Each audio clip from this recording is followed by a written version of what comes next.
Senator, let's bring in Republican Tennessee Senator Marsha Blackburn. She's here in the studio with us. Good to see you, Senator. Good to see you. Thank you. So let's do the oil piece of this first. Do you think that President Biden is going to have any luck trying to convince the Saudis to pump more oil? Because most analysts say that they may be either unwilling or unable to even do it. You're right about that. And the unable part is what we're hearing, that they are pretty much maxed out on their capability as it currently exists.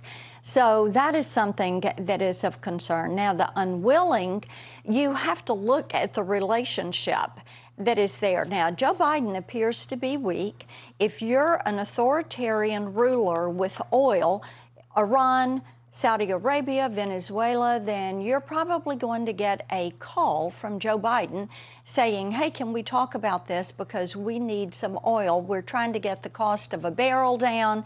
We need more refining capacity. We can't meet this.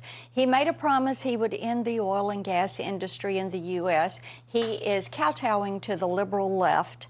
They do not want anything to do with oil and gas, and they want the Green New Deal. It's interesting what you say, that if you're a leader of Saudi Arabia or Venezuela or Iran, you're going to get a call. If you are an oil company, you're likely to get castigated by this. Well, that is true. President. As I said, there's a Houston solution to this. There's a great country song. Joe Biden ought to get that song out, rewrite those lyrics, and get himself to Houston, Texas.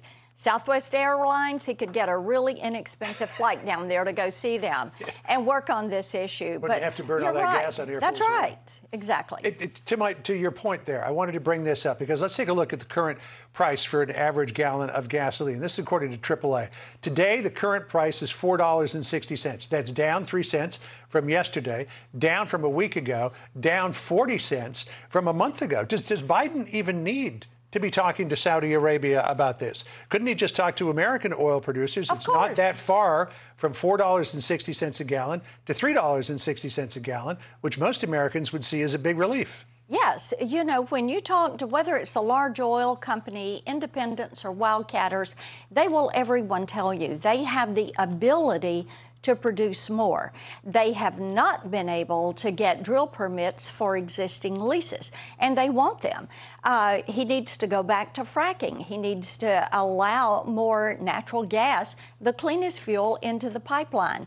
What he needs to do is restart the Keystone, go back and drill in Alaska. Taking 1 million acres offline in Alaska is wrong. Go back offshore. Go down to Louisiana. Talk to some of those guys that are there in the Gulf. There are things he could do today. You know, the oil industry and oil futures work off of certainty.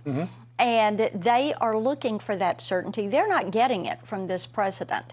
He has proven to be very unfriendly and very uncaring about what the American public is facing every time they go fill up the pump. We just about got a minute left. I wanted to switch gears and ask you about a different topic because this has been a big issue for the last few weeks. This group Ruth sent us was publishing, doxing the addresses of conservative Supreme Court justices, encouraging people to come out and protest. Apparently, they've been removed from Twitter for doing this and other things as well. Your thoughts about that? It is time that they be removed from Twitter. Also, DOJ should be investigating these organizations because they are working in a way that is, they're violating federal law when they are going to these homes, when they're protesting, when they are trying to intimidate judges. This is wrong. It is illegal. These groups need to be investigated, and good on Twitter for taking them offline. It did take a long time because they were left up there, and other groups are still up there. There's this other group that's offering bounties for the locations of Supreme Court justices when they're out and about. DOJ should be investigating all of these. Right. Senator Blackburn, it's always good to catch up with you. Thanks for kicking us off today. Appreciate it.